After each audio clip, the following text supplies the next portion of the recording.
That was the worst skipper I've ever had on the Jungle Cruise.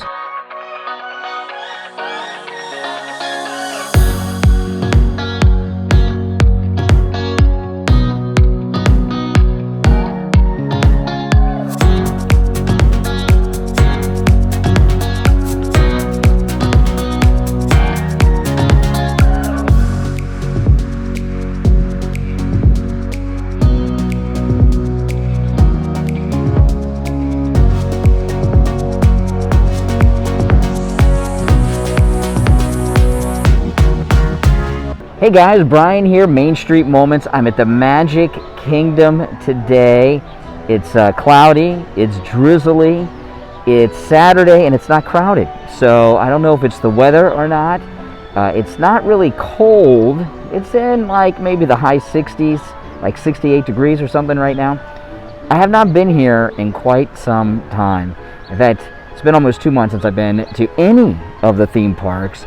And you know, I gotta tell you, I'm enjoying myself a little bit more that I haven't been coming here all the time. I really am. I guess there's kind of a newness to it because I haven't been here like every other weekend or every weekend like I was doing for a while. But let's see what I can get in. The crowd's really low. I'm gonna try to park hop today too and see how that goes and see what park or parks are available at 2 o'clock when you can park hop. All right, guys, join me. Let's see what I can get in. It's just before noon on Saturday, and you can see how low the crowds are here in the hub. I'm really surprised. It's not the best weather, but it's not that bad. And it stopped raining. It's just cloudy. So I'm not sure why the crowd's so low, but this is like a weekday-sized crowd. It's so strange. This is the line that they have us going into for the mansion. You can see there's Thunder Mountain. We're going down here like you're going to go on the boat on the rivers of America. I've never done this before. See, that's still the Haunted Mansion line down there. Very strange. I guess social distancing. Jungle Cruise says 15-minute wait, which is unheard of, especially on a Saturday, but man, it's raining. But the park is empty.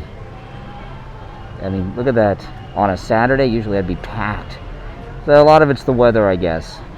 But I'm going to ride it. I've never been on this in the rain before, so I don't know how much protection from the rain it's going to give me, but we'll find out. That was the worst skipper I've ever had on the Jungle Cruise. Yeah, I've been on that ride maybe more than any other ride. Close to it, right? At least 100 times over the years. I've never had a captain that bad. I felt so bad for the guy.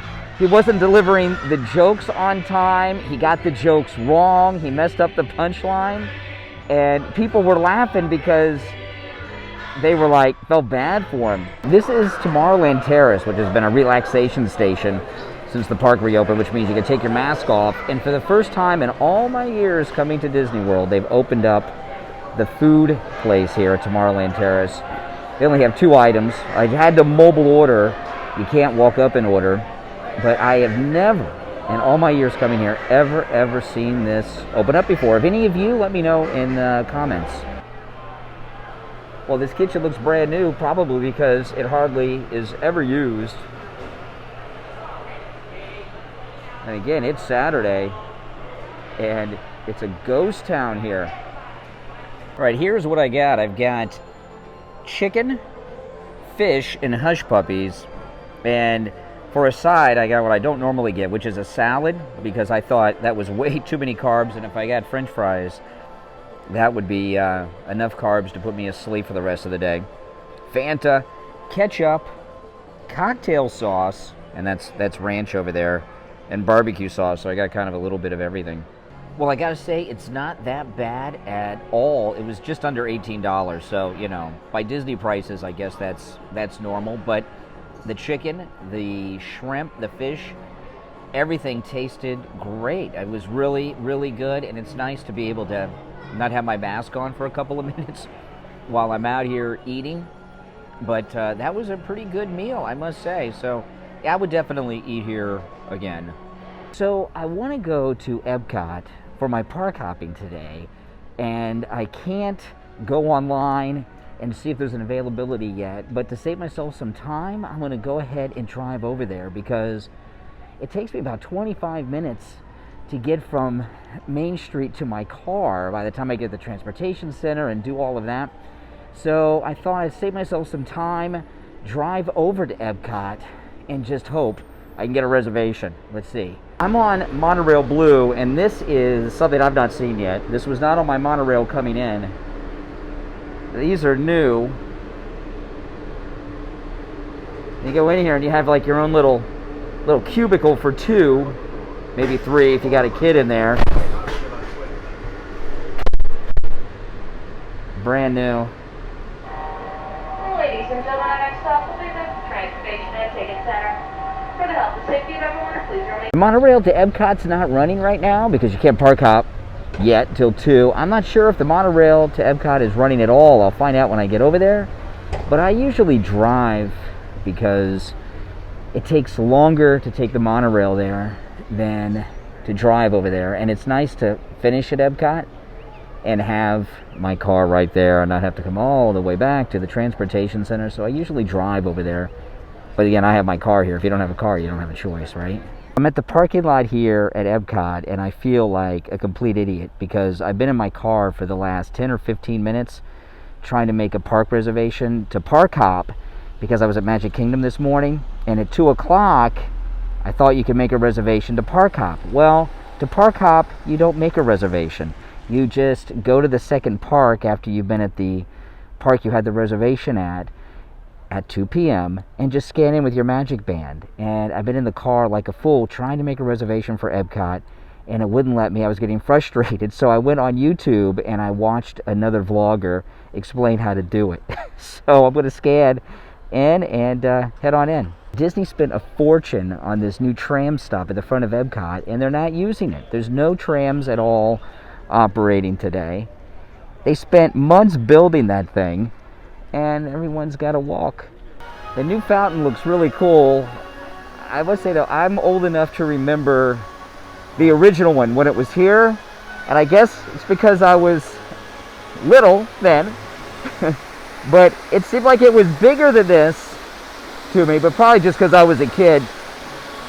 But it is pretty awesome, and like the fountain part here that comes away from there is really big. But those glass spires, I thought they would be a little bigger. They're thick, but they don't seem as tall as I was expecting them to be behind the walls, because they're lifted high on this. But it's still pretty cool and a little nostalgic. I'm glad to see them back. Because of all these walls, you got to walk all the way around this very long way to get to World Showcase. I haven't seen a monorail come through, so I don't think it's running. So there's Nemo, and then over here, lots of construction going on. Everything is gutted. You can see a little bit. It used to be, in my mind, Disney used to hide when they were doing a lot of construction. Now they don't hide it so much. I think they want you to see that they're doing all kinds of things, you know. Let's give you an idea where the paint by number mural is that everyone's doing. There it is. People waiting in line to get their brush and paint. Figments up there. Here's the land. So it's right in front of the land. A long line though, because of social distancing. They're not letting too many people paint at once. So there's a pretty long line to paint your numbers. This is the chalk art, which is really beautiful. I don't know what kind of chalk they're using, but it's been raining all day and it's still here.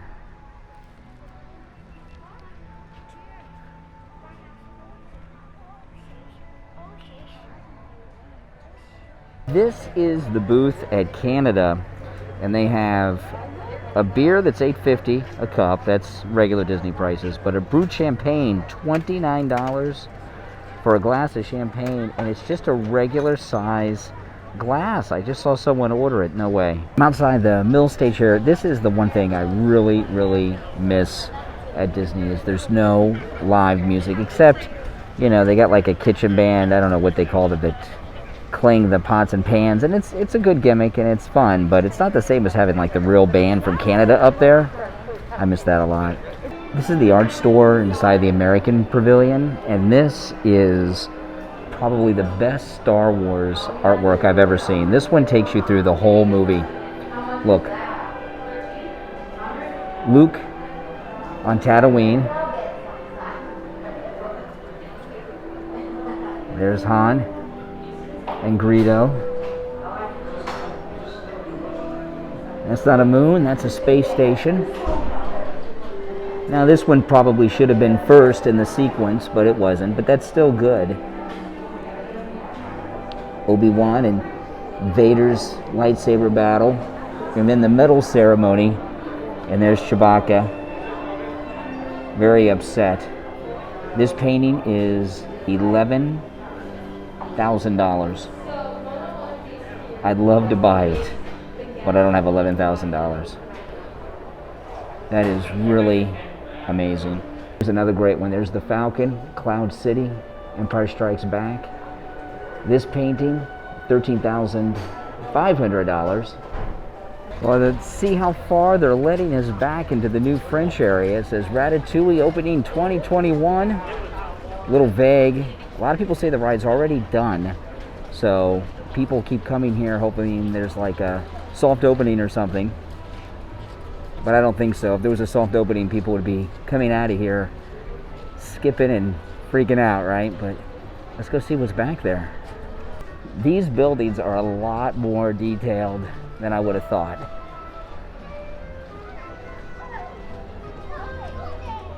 They are really nice.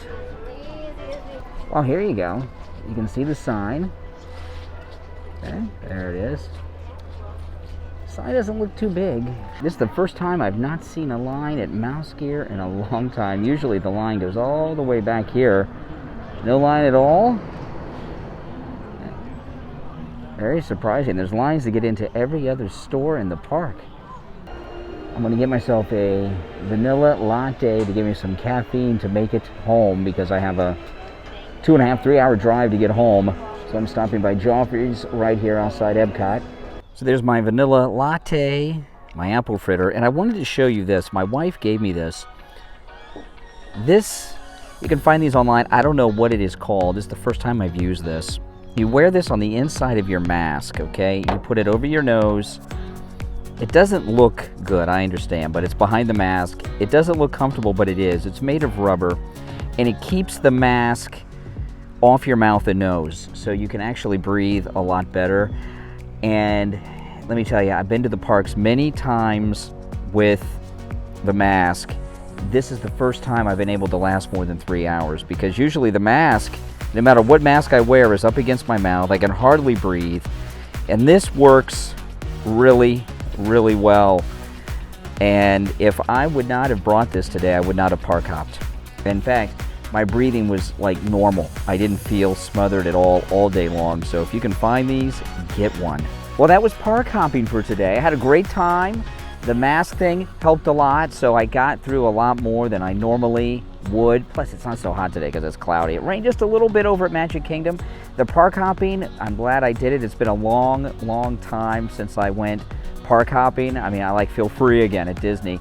And I really feel like I'm getting use out of my annual pass, I'm getting use out of my annual pass, because one of the great benefits of an annual pass is, of course, park hopping whenever you want. So park hopping's back. I wouldn't do more than 2 parks in a day anyway before. So if they keep it like that, I'm really happy. If they only would bring back the Fast Pass, then I'd be super happy. Listen, if you're new here, please subscribe, click that notification bell. Thank you so much for watching, and I'll see you next time.